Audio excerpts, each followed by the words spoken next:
Today's technique or skill is going to be spin kicks. Which spin kick is better to throw, and what are the options that you have with a spinning kick? Of course, spinning kicks are a little bit of a rarity so that you don't overthrow them. You know, the problem with the spin kick is that you turn your back, and this is something that we typically want to avoid. So this could be high risk, high gain.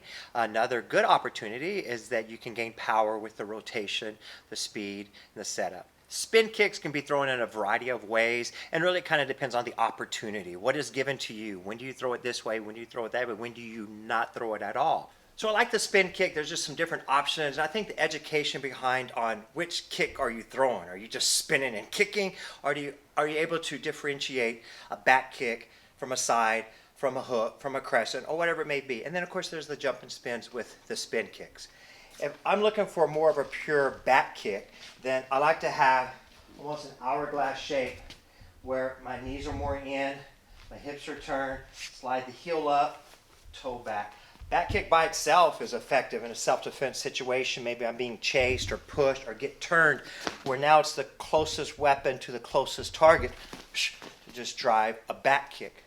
From the spin, it's going to be less turn and then just stop. So if you want to either open up or just do a hard pivot and then just stop, so you have a straight line back kick. So what you'll see that happens on a side kick is you're going to flare the knee out a little bit wider, so it's a little bit more turn. A little bit more turn to flare for a side kick. Just using the spin and committing to not stop. So follow through and commitment. Turn, turn, turn, turn, turn, side kick. As you spin a little bit more, now we have the hook kick, which you can use with the heel. It's definitely going to be more effective to hurt someone, to finish the fight. Sometimes the ball of the foot is a lighter, faster kick. Gives you literally another foot of reach. As well, it can be a little safer on your opponent. So if you spin and point, then you follow through with the hook kick. Turn, turn, turn, turn, turn, and follow through. The last spin kick would be with even more turn, which becomes the crescent, the big outside circle. Not a fan of a spinning crescent in fighting, although it can be a great kick in forms and kick combinations, or just overall showmanship, especially with some jumps and spins. The crescent is going to commit to more of a spin to then follow through. So spin more, follow through. So first is the spinning back kick, the turning back kick.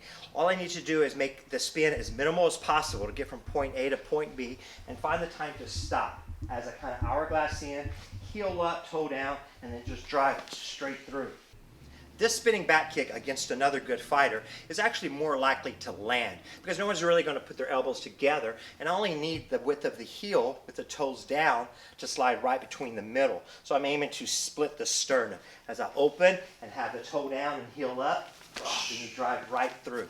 So that's an effective back kick, and it's the quickest with the least amount of spin. Stop and kick. Whereas the side kick is going to flare out a little bit more. So more likely on the spinning side kick, I'm probably going to hit the arms because of the width of the foot and how it's bladed to the edge as I spin enough to make it a side kick. That would be the second one. I do like the spinning side kick when I'm catching him in movement because I'm able to flare around enough. And when he's moving, his hands are probably dropping. So I'll say again with the spinning hook kick, it is about the commitment, the follow through. I mean, you don't want to stop in the middle of a spin. You want to kind of get completion of a circle, all right?